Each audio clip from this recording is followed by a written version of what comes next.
Good morning, students. In last class, we have discussed about the distillation of coal and its product. Okay, and their uses. For example, coke, coal tar, coal gas, and ammonium compounds. Now, today we will read the same thing but distillation of petroleum because coal and petroleum both are fossil fuels.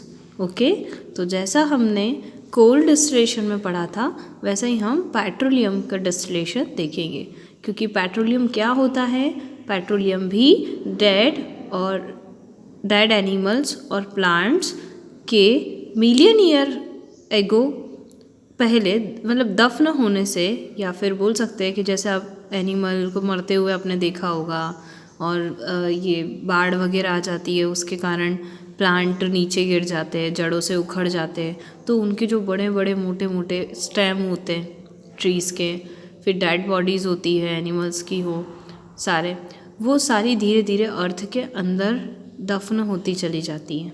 ठीक है, और धीरे धीरे और नीचे गहराई में पहुंच जाती है और फिर ऑक्सीजन के एब्सेंस में हाई प्रेशर में डिकम्पोज हो जाती है.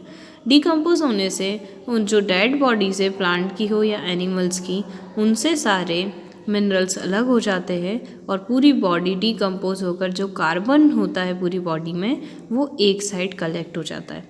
अब वो कलेक्ट होगा तो उसमें से हमने देखा था कि अगर प्लांट में सबसे ज़्यादा कार्बन होता है तो प्लांट वाले स्ट्रक्चर से कोक बनता है. बट अगर हम बात करें कि एनिमल की बॉडी डिकम्पोज होती है तो प्लांट के साथ साथ अगर एनिमल की बॉडी भी डिकम्पोज होगी और वो एक जगह कलेक्ट हो गई तो वहाँ पर पेट्रोलियम प्रोडक्ट बनेगा. ठीक है, और पेट्रोलियम आपको कैसे पता चलेगा, जो सी होता है समुद्र, उसका जो बेस होता है, ठीक है, उसके बेस के और अंदर आपको पेट्रोलियम मिलेगा. क्योंकि एक्वेटिक लाइफ में भी जितनी बॉडी मर जाती है, डेड बॉडीज़ होती है, वो धीरे धीरे सी बेस पर चले जाती हैं और सी बेस पर जाने के बाद नीचे अर्थ के अंदर जाती है और अर्थ के अंदर जाकर डिकम्पोज होकर पेट्रोलियम के फॉर्म में कलेक्ट हो जाती है. तो पेट्रोलियम क्या है, एक तरीके से हाइड्रोकार्बन्स का मिक्सचर है जिसमें एक या एक से ज़्यादा नंबर में कार्बन होते हैं. ठीक है, तो एक से लेकर तो 100 तक, क्योंकि अभी आपने वो चीज़ें नहीं पढ़ी है. हाइड्रोकार्बन के भी अलग अलग कंपाउंड टाइप होते हैं according to number of carbon. जैसे कार्बन 1 है तो वो मैथेन, ठीक है, कार्बन 2 है तो वो एथ, 3 है तो प्रोप, जो आप आगे की क्लासेस में पढ़ेंगे. तो भी आपको सिंपल ये समझना है कि कार्बन और हाइड्रोजन के कंपाउंड मिलकर हाइड्रोकार्बन बनाते हैं और ऐसे कई टाइप के हाइड्रोकार्बन होते हैं. ठीक है, जिसमें कार्बन का नंबर 1 से लेकर 100 तक होता है. ठीक है, अब ये माना जाता है कि मिलियन ईयर एगो जो प्लांट और एनिमल थे जो मर चुके थे, कहाँ पर, सी के अंदर, वो सी के बेस पर चले गए और धीरे धीरे उनकी जो डेड बॉडी थी वो सी बेस पर जाने के बाद क्ले और सैंड से कवर्ड हो गई. ठीक है, और धीरे धीरे अर्थ के अंदर चले गई. नाउ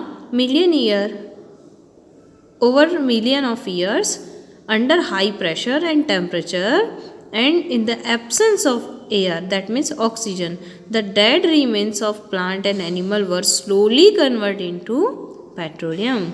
हाई प्रेशर में और हाई टेम्परेचर में और ऑक्सीजन के एब्सेंस में ये डेड बॉडी डिकम्पोज होकर किस में कन्वर्ट हो गई, पेट्रोलियम के फॉर्म में. ठीक है, और ये कहाँ इकट्ठी हो गई, अब ये कब तक अंदर जाएगी डेड बॉडीज़, वैसे तो अंदर ही अंदर अगर जाती जाएगी तो वो बहुत ज़्यादा डेप्थ हो जाएगी, है ना, लेकिन एक लेवल आकर वो रुक जाती है. वो लोअर लेवल जो कहलाता है इम्पेरियस रॉक. ठीक है, अभी आपकी बुक में नहीं है बट एक्स्ट्रा में आप याद रखिए, इम्पेरियस रॉक आती है ना, जिसको बोलते हैं नॉन पोरस रॉक्स. ठीक है, नॉन पोरस का मतलब है पेट्रोलियम उससे नीचे नहीं जाएगा, डेड बॉडी वहीं पर जाकर रुक जाएगी और पेट्रोलियम में कन्वर्ट हो जाएगी. तो इम्पेरियस रॉक पर ये इकट्ठा हो जाता है. ठीक है, और इसमें से जो वॉलेटाइल कंपाउंड होते हैं पेट्रोलियम के, यानी कि अब देखो जहाँ पेट्रोलियम इकट्ठा हो गया है तो उसमें क्या हो रहा है, टेम्परेचर और प्रेशर बहुत ज़्यादा है. ऐसा करने से क्या होगा, पेट्रोलियम थोड़ा सा गर्म हो जाएगा और जितना ज़्यादा वो गर्म होगा उसमें से कुछ ऐसे सब्सटेंस है जो वॉलेटाइल है, जैसे वाटर होता है ना, वाटर को आप हीट करोगे तो वेपराइज होना शुरू कर देता है, वैसे कुछ ऐसे सब्सटेंस होते हैं इस पेट्रोलियम के अंदर। जब ये अंदर हाई टेम्परेचर पर रहता है तो इसके अंदर से वो सब्सटेंस वेपराइज हो जाते हैं, और वेपराइज होकर कहाँ जाएंगे, ऊपर तो रॉक से, तो इसी के सरफेस पर इकट्ठे हो जाते हैं। देखो ये यहाँ पर डायग्राम में गिवन है, ये आपकी इम्पेरियस रॉक है, ठीक है, ये इम्पेरियस रॉक है, मतलब इस रॉक से और नीचे डेड बॉडीज़ भी नहीं जाएगी, और यहीं पर इसी के जस्ट ऊपर पेट्रोलियम बनता है। और ये क्या है, वाटर है, ठीक है, जो ग्राउंड वाटर जिसे हम कहेंगे, ये पेट्रोलियम है, सारा पेट्रोलियम यहाँ पर कलेक्ट हो गया है, ठीक है। अब पेट्रोलियम और जो अगली रॉक है, दोनों रॉक के बीच में जो थोड़ी सी स्पेस होती है, उस स्पेस में जाकर नेचुरल गैस कलेक्ट होती है, क्योंकि गैस यानी एक तरह की वेपर है जो इसी पेट्रोलियम से वॉलेटाइल हुए सब्सटेंस, ठीक है, वही वेपर के फॉर्म में इस पेट्रोलियम के ऊपर रह जाते हैं, ठीक है, और ऊपर रहने से वो जो नेचुरल गैस के फॉर्म में इकट्ठे हो जाते हैं, ठीक है। मतलब जहाँ पर भी पेट्रोलियम रहेगा उसके ऊपर आपको एक और फ्यूल मिल जाएगा जिसे हम कहते हैं नेचुरल गैस, जो आप अभी व्हीकल में यूज़ करते हुए आपने देखा होगा, सीएनजी गैस जो यूज़ हो रही है वो यही नेचुरल गैस है, जिसे निकाल कर कंप्रेस कर कर सिलेंडर में फिल करके व्हीकल चलाए जाते हैं, ठीक है। ये है इम्पेरियस रॉक, ठीक, ये दोनों इम्पेरियस रॉक के बीच में पेट्रोलियम बना हुआ है, और ये शेल है, अर्थ के अंदर जहाँ मिट्टी और कंकर वगैरह सैंड ये रहती है, जहाँ धीरे धीरे डेड बॉडीज़ नीचे आती रहती है, और ये अर्थ का क्रस्ट है, यानी सबसे ऊपर वाली है, ठीक है, ऊपर वाली सरफेस है।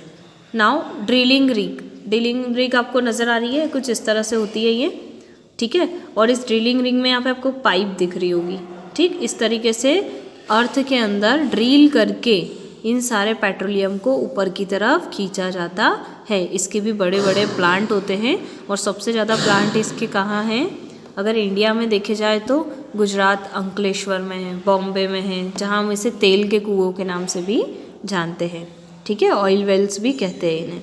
और अगर कंट्री वाइज देखा जाए तो सबसे ज़्यादा पेट्रोलियम सऊदी अरब के पास है, ठीक है, मतलब उनकी पूरी इकोनॉमी कंडीशन ही इसी पर डिपेंड होती है, ठीक। Now how is petroleum obtained, और पेट्रोलियम कैसे मिलता है, तो पेट्रोलियम और नेचुरल गैस कहाँ पाया जाएगा, above the layer of water, ठीक है, आपको दिख रहा होगा कि जहाँ वाटर ग्राउंड वाटर है उसी के लेयर के जस्ट ऊपर होता है, क्योंकि ये भी एक ऑयल है तो वाटर के साथ कभी भी मिक्स नहीं होगा, वाटर की सरफेस के ऊपर ही मिलेगा, ठीक है। और नेचुरल गैस इस पेट्रोलियम से हल्की है, तो नेचुरल गैस इस पेट्रोलियम के ऊपर होती है, नीचे वाटर, फिर पेट्रोलियम, फिर नेचुरल गैस, ठीक है।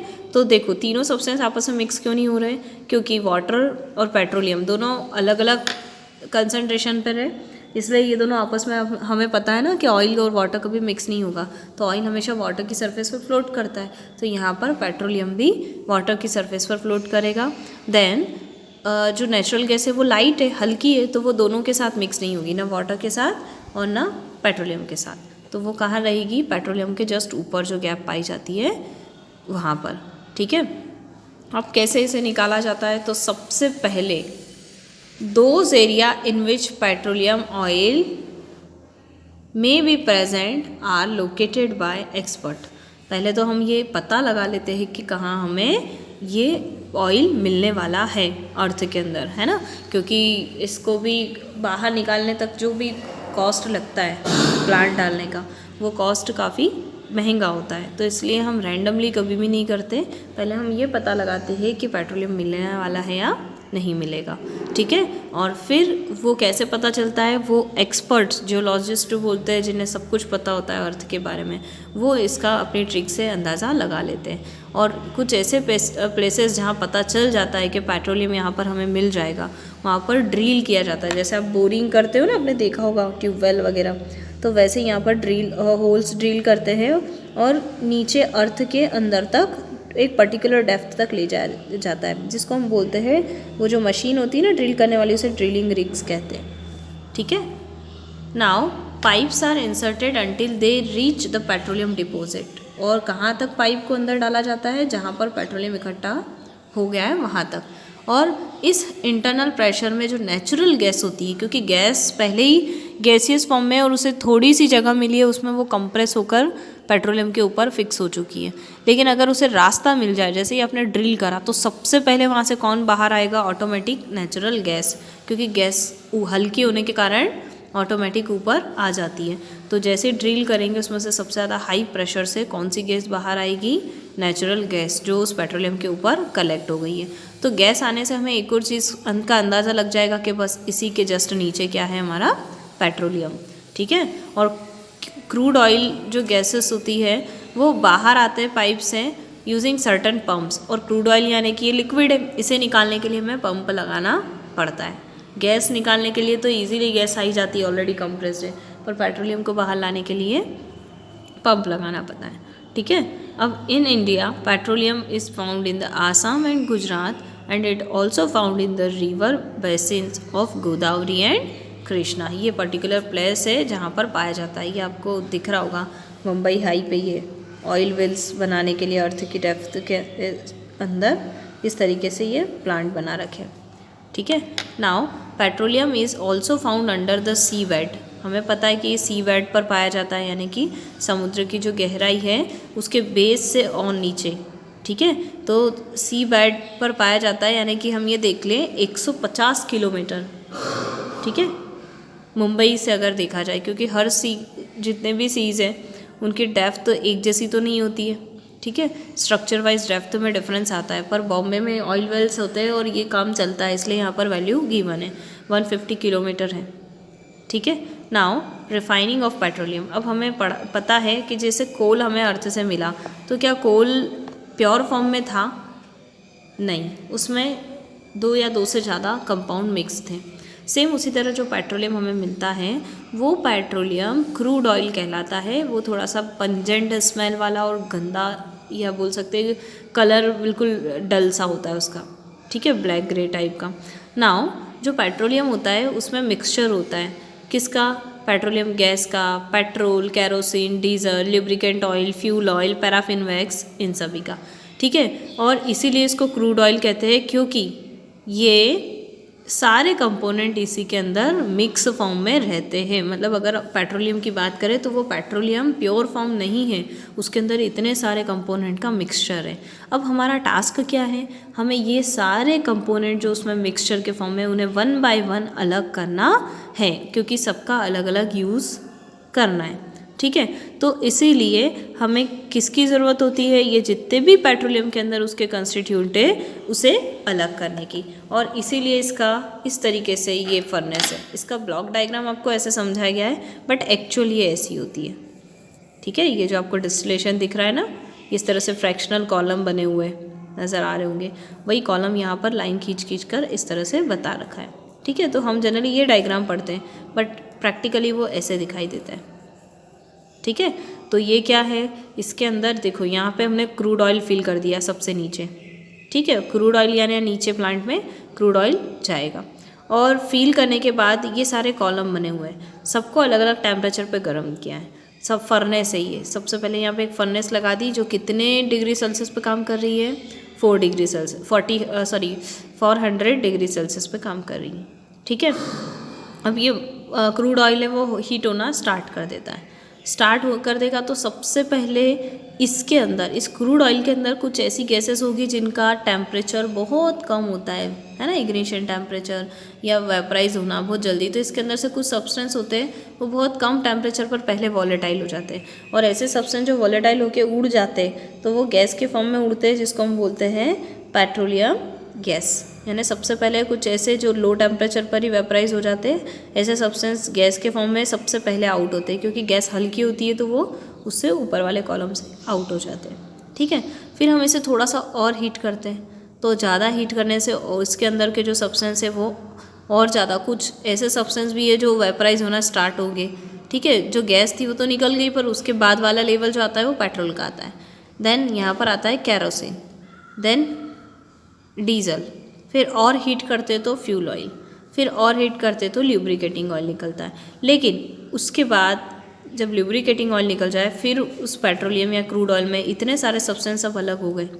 अब उसमें आखिरी में जो बचता है उसे हम रेसिड्यू कहते हैं, और जो बचता है उसे हम नीचे वाले पाइप से बाहर ले लेते हैं, जिसके अंदर क्या क्या होता है, बिटुमिन या पैराफिन, वैक्स वगैरह यूज़ किया जाता है। ठीक है, जिसको हम वेस्ट प्रोडक्ट भी कहते हैं, पर इसका भी एक कोई ना कोई यूज़ तो मिल ही जाता है। ठीक है, now to be purified and refined, the process of separating various component, इन कंपोनेंट को सेपरेट करने की जो प्रोसेस होते हैं उसके लिए हम फ्रैक्शंस डिवाइड करते हैं, यानी कि आपने वो जो कॉलम बताए थे ना वो सारे फ्रैक्शंस कहलाते हैं, और उसको हम बोलते हैं रिफाइनिंग ऑफ पेट्रोलियम या फिर डिस्टिलेशन ऑफ पेट्रोलियम। ठीक है, और पेट्रोलियम रिफाइनरीज अभी इंडिया में कहाँ कहाँ प्रेजेंट है, मद्रास है ना, कोचीन, मथुरा, ठीक है, दिग्बोय, बॉम्बे, कोयाली है ना, हल्दिया, बारूणी एक्सेट्रा। ठीक है, इस तरीके से हमने इसको देख लिया। Now various components of petroleum and there uses, petroleum के कंपोनेंट्स है, जैसे वहाँ डिस्टिलेशन में टेम्परेचर आपको समझ नहीं आ रहा था ना, यहाँ पर आपको टेम्परेचर भी गिवन है। जैसे आप सबसे पहले क्रूड ऑयल को हीट करते हो तो उसका टेम्परेचर जस्ट 40 डिग्री सेल्सियस तक पहुँचा, तब तक उसके अंदर से कुछ ऐसे सब्सटेंस जो 40 पे ही वेपराइज हो जाते हैं। ठीक है, तो उसमें कितने नंबर ऑफ कार्बन एटम वाले कंपाउंड उड़ते हैं, मैंने आपको बताया था 1 से 100 तक भी रहते हैं उसमें, तो इसका मतलब 3 से 4 कार्बन एटम वाले कंपाउंड जो रहते हैं वो पहले वेपराइज हो जाते हैं। ठीक है, और वो जो वेपराइज होते हैं वो कौन सी गैस थी, पेट्रोलियम गैस थी।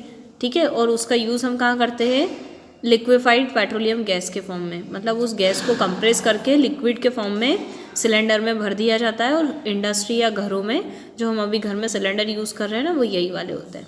ठीक है, तो हम अभी घर में इस सिलेंडर यानी एलपीजी गैस का यूज़ करते हैं।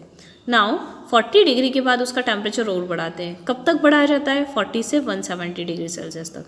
तब तक उसमें से जो सब्सटेंस आउट होता है वो कौन से कंपोनेंट होते हैं, वो कंपोनेंट है जिसमें कार्बन आइटम 5 to 9 होते हैं। ठीक है, और उसे हम कहते हैं गैसोलीन या पेट्रोल। ठीक है, पेट्रोल आप जो यूज़ कर चुके हो ना, व्हीकल में यूज़ करते हो, वही पेट्रोल ही है। तो फ्यूल, मोटरसाइकिल, स्कूटर, एरोप्लेन सब में यूज़ किया जाता है। देन 170 डिग्री से 250 तक 10 से 12 एटम वाले कार्बन कंपाउंड रिलीज़ होते हैं। ठीक है, जिसको बोलते हैं कैरोसिन। कैरोसिन का यूज़ आप बहुत अच्छे से जानते हो, एज अ फ्यूल ही करते हैं खाना पकाने के लिए। पहले चूल्हे जलाते थे तो उसमें कुछ अमाउंट में डाला जाता था। ठीक है, इंडस्ट्री में भी कर लेते हैं। नाउ डीजल के लिए 250 से 350 डिग्री सेल्सियस हीट करना पड़ता है। तो डीजल एक थिक कंपाउंड होता है जिसमें कार्बन आइटम 13 to 15 होते हैं, और इसके लिए हमेशा हाई व्हीकल और उसमें यूज़ किया जाता है जो बहुत ज़्यादा लोडेड होते हैं ना, जहाँ पेट्रोल अपनी इफ़िशियंसी नहीं दिखा सकता वहाँ हम डीजल यूज़ करते हैं। आपने देखा होगा बस वगैरह में, और ट्रक्स वगैरह, डंपर है, ट्रैक्टर है, इन सब में डीजल का यूज़ करते हैं। फ्यूल ऑयल मतलब इंडस्ट्री वगैरह में, या आप देख सकते हो कि इंडिविजुअल फ्यूल यानी फर्नेस या बॉयलर उसमें डालने के लिए यूज़ किया जाता है। तो वो होता है 350 डिग्री से 400 पर। ठीक है, जो बॉयलर्स में डलता है, इसमें कार्बन कंपाउंड होते हैं 15 to 17। सेम ल्यूब्रिकेटिंग ऑयल जो होता है वो इसी के बाद निकल जाता है, क्योंकि अब ये जो पीछे बचा हुआ है ये सब कुछ रेसिड्यू है जो हमने डिस्टिलेशन में देखा था, लास्ट में बचे हुए वेस्ट प्रोडक्ट, उसमें से एक ल्यूब्रिकेटिंग होता है। ल्यूब्रिकेटिंग ऑयल मतलब क्या, फ्रिक्शन को कम करने के लिए मशीन के पार्ट्स में जो लगाया जाता है, ताकि पार्ट्स के बीच में आपस में रगड़ ना हो, फ्रिक्शन ना हो और पार्ट्स डैमेज ना हो, तो उसके लिए हम जो ऑयल लगाते हैं उसे ल्यूब्रिकेटिंग ऑयल कहते हैं। इसमें 17 to 20 कंपाउंड होते हैं और मशीनरी पार्ट्स के बीच में लगाया जाता है।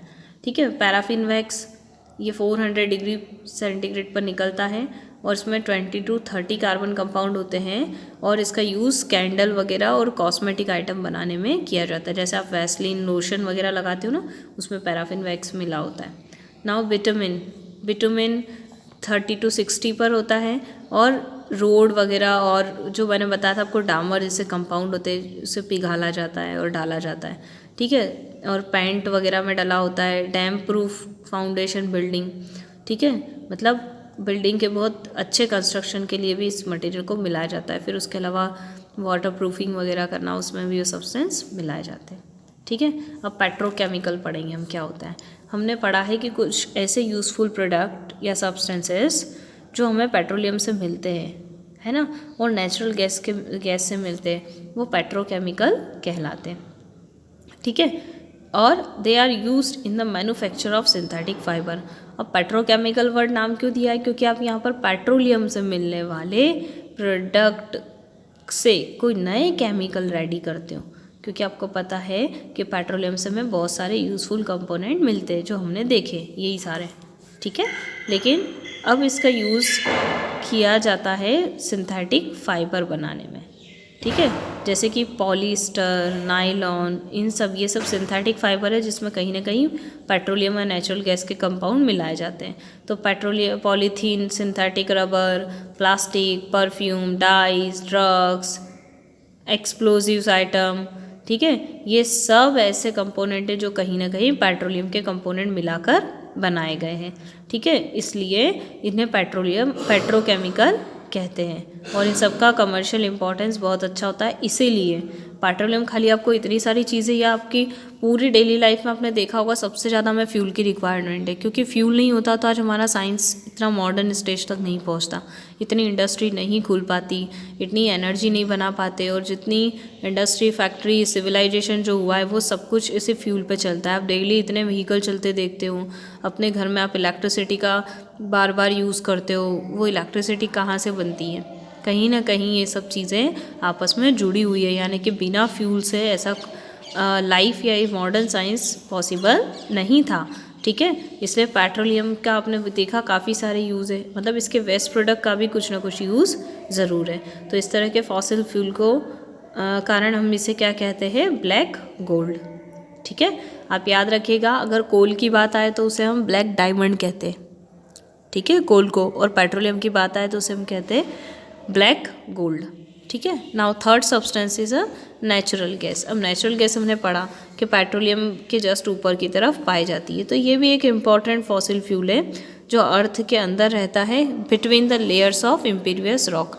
अभी आपने इम्पीरियस रॉक की लेयर के बीच में देखा, ठीक है, जो कि नॉन पोरस होती है, आइदर अलॉन्ग और along with a petroleum deposit above it. ठीक है, और ये कहाँ इकट्ठी होती है, पेट्रोलियम के जस्ट ऊपर की तरफ। नाउ नेचुरल गैस जो होती है नेचर में, उसमें लोअर हाइड्रोकार्बन होते हैं, जैसे अभी इसमें हमने पढ़े ना 3 से लेकर 60 तक हाइड्रोकार्बन्स होते हैं। तो गैस वाले जो कंपाउंड है उसमें हाइड्रोकार्बन लोअर स्टेज मतलब जिसमें कार्बन वैल्यू बहुत कम होती है।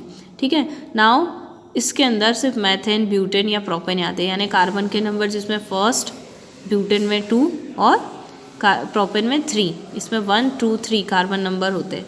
ठीक है, and present in small portion, ये बहुत कम अमाउंट में होती है और बहुत अच्छा फ्यूल के फॉर्म में यूज़ की जाती है।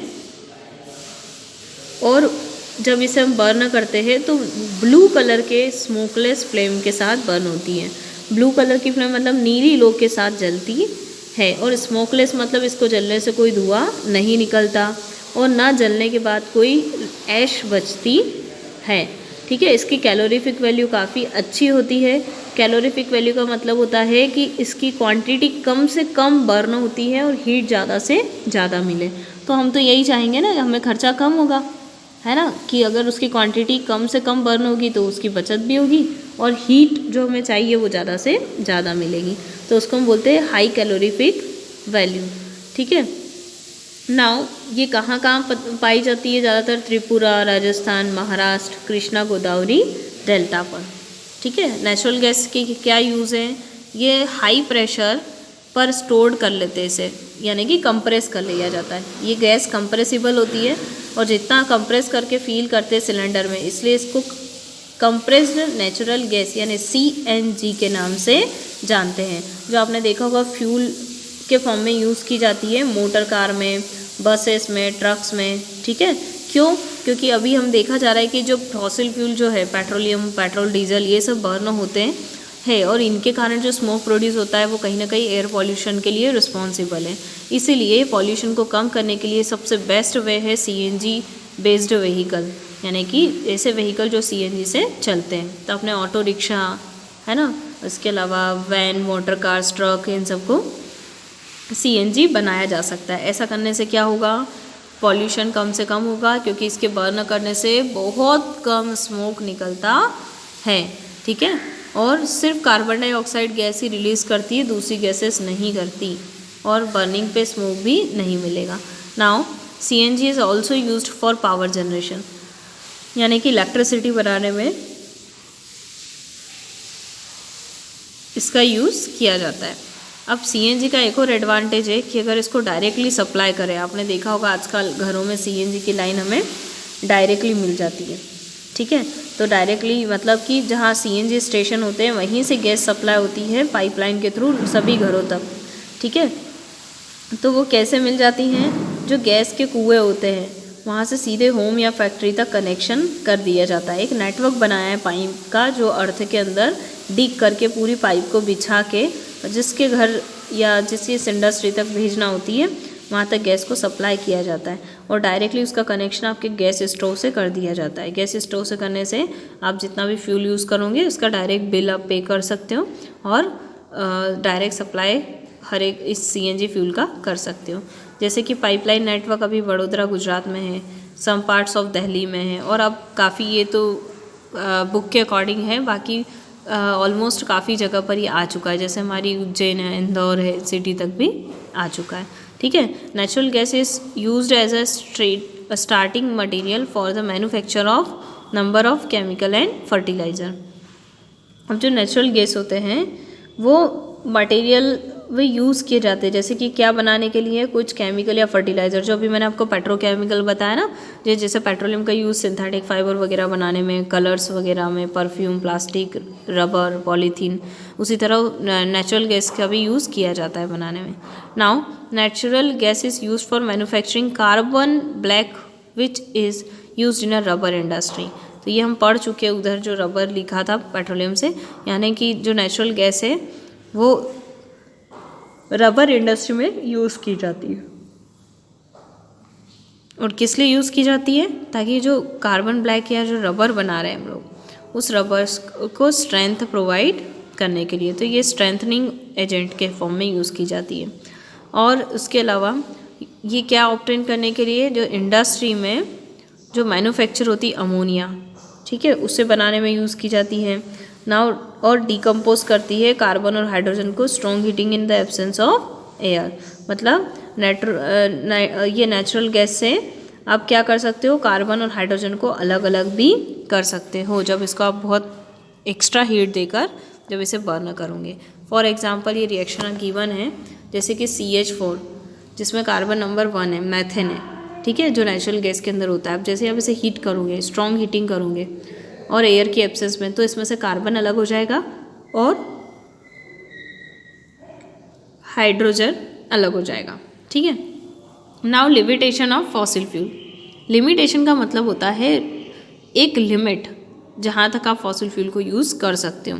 तो आपने अभी तक पढ़ा कि फॉसिल फ्यूल के बहुत सारे यूजेस हैं, तो जितने ज़्यादा यूजेस हैं तो वो उतना ही क्या है, लिमिटेड क्वांटिटी में अवेलेबल है। उसका रीज़न क्या है, क्योंकि इतनी बढ़ती पॉपुलेशन में उसका इतना यूज़ हो चुका है, इतना यूज़ हो चुका है कि अब उसकी क्वांटिटी बहुत लिमिटेड रह गई है।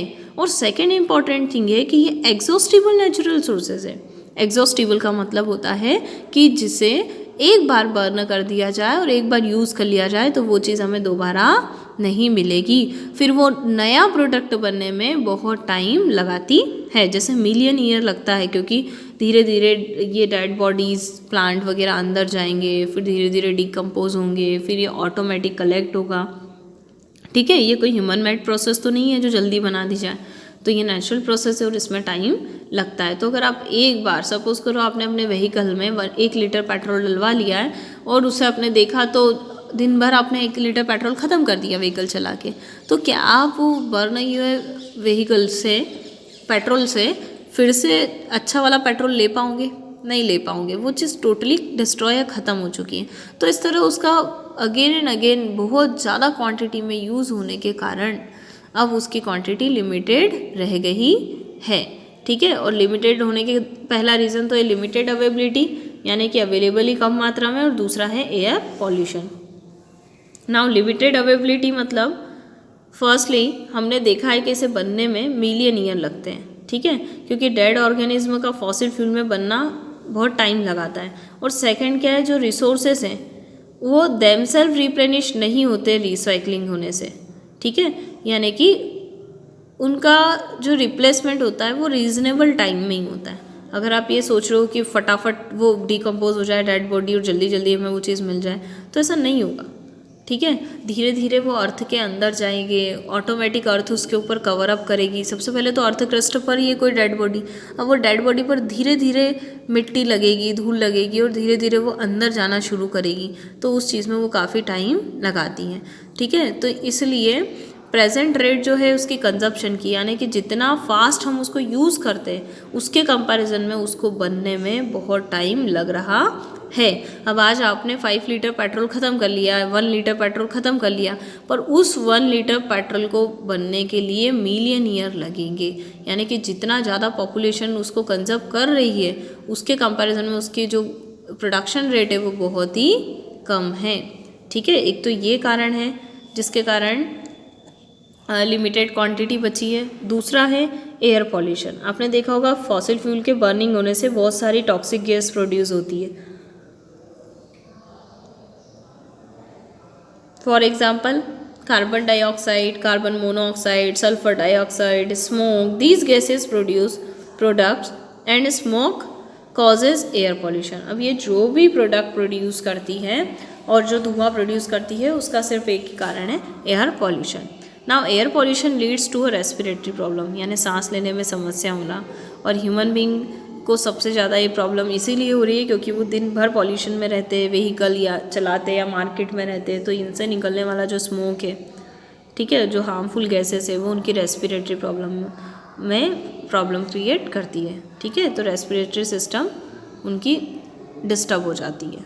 ठीक है, जिसके कारण उनको सफोकेशन फील होता है या कभी कभी बहुत ज़्यादा हार्मफुल गैस का इंडस्ट्री वगैरह में बहुत ज़्यादा सेवन कर लिया या उससे बहुत ज़्यादा देर तक कंज्यूम कर ली तो उसके कारण उनकी डेथ भी हो सकती है। ठीक है, आप देख सकते हो कुछ इस तरह का फ्यूल या इस तरह का पॉल्यूशन होता है। तो लगातार जो लोग इस मार्केट में है जो व्हीकल चला रहे हैं तो वो कहीं ना कहीं ये स्मोक को एज अ ब्रीदिंग अपनी बॉडी के अंदर ले लेते हैं और ऐसा करने से क्या होगा, उनकी रेस्पिरेटरी प्रॉब्लम और ज़्यादा बढ़ जाएगी। नाउ सल्फ़र डाइऑक्साइड जो प्रोड्यूस होती है व्हीकल वगैरह में, ठीक है, वो क्या होगी, स्मोक बन के ऊपर जाती है और जब बारिश होती है तो वाटर की ड्रॉप के साथ ये सल्फ़र डाइऑक्साइड गैस मिक्स हो जाती है। तो वाटर मतलब H2O और सल्फ़र डाइऑक्साइड मतलब SO2, ये आपस में मिलकर सल्फ्यूरिक एसिड बनाती है। ठीक है, और जिसे बोलते हैं पॉल्यूटेड रेन, यानी कि बारिश में जो पानी की बूंदें हैं वो पानी की न रहकर रास्ते में जब वो जैसे ही एटमॉस्फेयर के अंदर आती है तो वो जो क्लाउड है, ठीक है, वो जो क्लाउड है वहाँ से जैसे ही ट्रेन अंदर आ रही है तो आने से क्या होगा, वहाँ पर स्मोक है बीच में, तो वो रेन और वो स्मोक रिएक्शन करके sulphur dioxide gas plus water H2O mix कर सल्फ्यूरिक एसिड बना लेती है। अब जो वाटर था वो इस गैस से रिएक्शन करके एसिड में बदल चुका है। अब वो अर्थ पर आएगा तो किस फॉर्म में आएगा, एसिड के फॉर्म में। इसलिए इस रेन को हम कहते हैं एसिड रेन। और पहली बारिश में इसलिए नहीं नहाना चाहिए क्योंकि पूरे साल भर तक जो स्मोक वगैरह है उनके क्लाउड है वो जब उसमें से वाटर आता है तो वो एसिड के फॉर्म में ही आता है। इसका लॉस क्या हो रहा है कि जो भी मार्बल्स है, जैसे ताजमहल जैसी हमारी जो हिस्ट्रिकल प्लेसेस है, ठीक है, और कुछ जो मॉन्यूमेंट्स है, ये सब चीज़ें ना डिस्ट्रॉय हो रही है। ठीक, और इनके पत्थर जो रहते हैं मार्बल्स हैं उनकी शाइनिंग ख़त्म हो जाती है, कोरोसिव होती है, क्योंकि एसिड आपको पता है कोरोसिव होता है, जिस सरफेस पर वो गिरेगा उस सरफेस को डिस्ट्रॉय कर देगा। ठीक है, और इसके कारण ह्यूमन बींग को भी स्किन वगैरह सारी प्रॉब्लम क्रिएट होती है। नाउ कार्बन डाइऑक्साइड गैस, तो आपने देखा होगा जितनी ज़्यादा कार्बन डाइऑक्साइड गैस बढ़ती जा रही है उतना ग्रीन हाउस गैस के फॉर्म में जानी जाती है। ग्रीन हाउस मतलब कार्बन डाइऑक्साइड, सल्फर डाइऑक्साइड, जो क्या करती है, पूरे अर्थ का टेम्परेचर बढ़ा देती है, क्योंकि जितनी कार्बन डाइऑक्साइड एटमॉस्फेयर में कलेक्ट होगी तो सन से आने वाली हीट को उस कार्बन डाइऑक्साइड में से पास होते समय सन से आने वाली हीट अर्थ तक तो ज़रूर पहुंच जाएगी, लेकिन रात के समय जब अर्थ ठंडी होती है, ठीक है, क्यों होती है, क्योंकि वो जितनी दिन भर हीट एब्जॉर्ब करती है उसे वो रिलीज़ कर देती है। तो जब अर्थ ने वो हीट रिलीज़ कर दी है, ठीक है, तो रिलीज़ होने के बाद उसे वापस ऊंचाई तक एटमॉस्फेयर में जाना चाहिए, बट नीचे क्या है, कार्बन डाइऑक्साइड गैस इतनी ज़्यादा इकट्ठी हो चुकी है कि वो उस हीट को ट्रैप करके रखती है, वो उसे ऊपर तक नहीं जाने देती, जिसके कारण अर्थ के नियरर एटमॉस्फेयर बहुत ज़्यादा बढ़ जाता है और गर्मी मतलब टेम्परेचर बढ़ जाएगा और गर्मी बनी रहती है। ठीक है, तो ये ग्लोबल वार्मिंग कहलाता है। और जिसके कारण ग्लेशियर्स वगैरह है या जो बोल सकते हैं ना आइस कैप्स हैं, ये मेल्ट हो जाते हैं और मेल्ट होने से इसमें रिवर का लेवल, पानी का लेवल बढ़ जाता है और जिसके कारण बाढ़ भी आ जाती है। ठीक है, और भी बहुत सारी चीज़ें, जैसे ह्यूमन बीइंग का इतनी गर्मी में सर्वाइव करना मुश्किल हो जाता है। एसी बहुत ज़्यादा यूज़ करने पड़ते हैं, फिर एसी के बहुत ज़्यादा यूज़ करने से हमारी ओजोन लेयर और ये सब डिस्टर्ब हो जाती है, यानी ओवरऑल आपका कार्बन डाइऑक्साइड की क्वांटिटी बढ़ने से पूरा एनवायरनमेंट डिस्टर्ब हो जाता है। Now incomplete combustion of fuel results in the formation of carbon monoxide. अब उसका एक और रीज़न है कि कार्बन मोनोऑक्साइड कैसे प्रोड्यूस होती है, जो कि एक टॉक्सिक गैस है। ठीक है, जो हमारे एनवायरनमेंट को सबसे ज़्यादा डिस्टर्ब करती है और इतना डिस्टर्ब कि अगर हम 2 घंटे तक भी अगर कंटिन्यू ले लिया, मैंने मैक्सिमम टाइम 2 आवर्स बताया कि कंटिन्यू अगर आपने कार्बन मोनोऑक्साइड गेन कर ली है तो उसके कारण डेथ भी हो सकती है। तो इनकम्प्लीट कंबंशन यानी कि जब फ्यूल को प्रॉपर ऑक्सीजन नहीं मिलती है।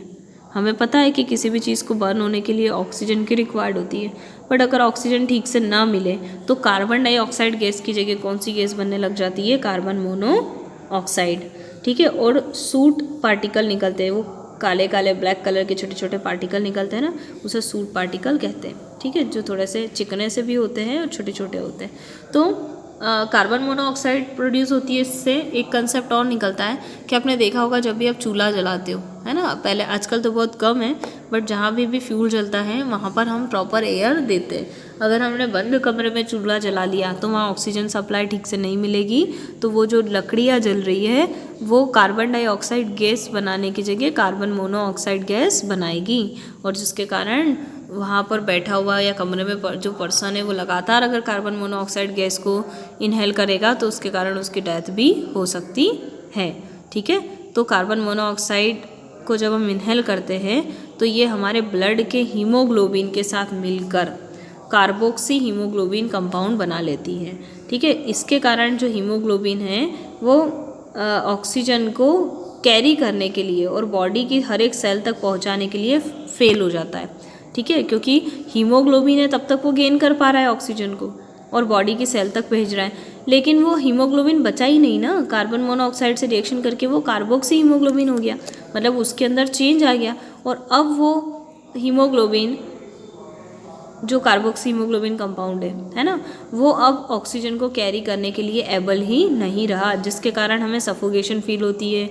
हमारी सेल को ऑक्सीजन नहीं मिलेगी तो सेल ऑक्सीजन तक नहीं गई तो कार्बन डाइऑक्साइड कैसे देगी, तो हम कार्बन डाइऑक्साइड रिलीज़ नहीं कर पाएंगे, ऑक्सीजन ले नहीं पाएंगे। इस कंडीशन में सफोकेशन होगी और धीरे धीरे घुटन के कारण ज़्यादा अमाउंट में लेने से डेथ हो जाती है। नाउ सूट पार्टिकल जो होंगे वो हमारी बॉडी के अंदर एंटर होते हैं जब हम ब्रीदिंग करते हैं। ठीक है, और जिसके कारण कफ या छींक या रेस्पिरेटरी प्रॉब्लम जैसे अस्थमा ये तक क्रिएट कर देते हैं। Now conservation of fossil fuel का कंजर्वेशन क्यों ज़रूरी है, तो हमें पता है कि इतनी ज़्यादा पॉपुलेशन बढ़ने से और लगातार इतनी इंडस्ट्री है और इतना ज़्यादा डेली फ्यूल जलने से और घर में बहुत ज़्यादा यूज़ होने से, यानी कहीं भी प्लेस पर जहाँ आप फॉसिल फ्यूल का यूज़ कर रहे हो वहाँ एक्सेस अमाउंट में यूज़ करने से वो जल्दी ख़त्म हो जाएगा। और अगर जल्दी ख़त्म हो गया तो हमारी साइंस ने जितनी प्रोग्रेस की है, जितना हमारा सिविलाइजेशन हुआ है, जितना इंडस्ट्री मार्केट सब डेवलप हुआ है, वो एक साथ रुक जाएगा, जो हमारे लिए बहुत ही बड़ी प्रॉब्लम क्रिएट कर सकता है। इसलिए हमें क्या क्या करना चाहिए, बहुत वाइजली अपनी बुद्धिमानी से इसका प्रयोग करना चाहिए, जैसे कि फॉसिल फ्यूल का यूज़ कम से कम हो और सिर्फ हम वही तभी फ्यूल का यूज़ करें जब बहुत ज़्यादा नेसेसरी हो, यानी कि अननेसेसरी व्हीकल में पेट्रोल डाल के घूमना या फिर एक्स्ट्रा अमाउंट में इलेक्ट्रिसिटी को बर्न करना। ठीक है, अननेसेसरी स्विचेस और इलेक्ट्रिसिटी के जो है मतलब बोल सकते हैं आप उसका यूज़ करोगे तो ओवरऑल उसको बनने में टाइम लगेगा। ठीक है, तो इलेक्ट्रिसिटी वगैरह सब फॉसिल फ्यूल से ही बनती है, तो वहाँ पर आपको स्विचेस अननेसेसरी जो है फ़ैन की लाइट की बंद करनी चाहिए जब आप रूम से बाहर निकल रहे हो, घर से बाहर निकल रहे हो। ठीक है, उसके अलावा अननेसेसरी गैस स्टोव अगर जल रहा है तो उसे बंद करना चाहिए। तो कहीं भी आपको फ्यूल का यूज़ लग रहा है कि वो अननेसेसरी है तो आपको नहीं करना चाहिए। We should encourage a use of renewable sources of energy, मतलब हमें ज़्यादा से ज़्यादा रीन्यूएबल सोर्सेस का यूज़ करना चाहिए जो नेचुरली हमें मिले हैं अर्थ से, ठीक है, जो कभी ख़त्म नहीं होंगे, ताकि हम उसकी जगह कम से कम फॉसिल फ्यूल को बचा सकें। Now fuel efficiency machine use करना चाहिए, मतलब ऐसी मशीनें जो आपको पड़ती थोड़ी सी कॉस्टली है लेकिन वो फ्यूल की इफ़िशियंसी को मेंटेन रखती है। इफ़िशियंसी का मतलब होता है कम से कम फ्यूल जलाती हो और हीट आपको जितनी चाहिए उतनी अवेलेबल करवाती हो। आप कुछ मशीन अगर ख़राब हो चुकी है और वो एक्स्ट्रा फ्यूल खा रही है और उसके बदले आपको एनर्जी नहीं मिल पा रही है तो उससे आपका फ्यूल भी ख़त्म हो रहा है, जो कि नहीं होना चाहिए, और सेकेंड थिंग आपका आउटपुट भी कम मिल रहा है। तो आप मशीन भी बहुत अच्छी वाली यूज़ करें। ओके, तो ये आपका चैप्टर कंप्लीट हो गया। Now in next lecture we will complete the question answer. Okay, thank you.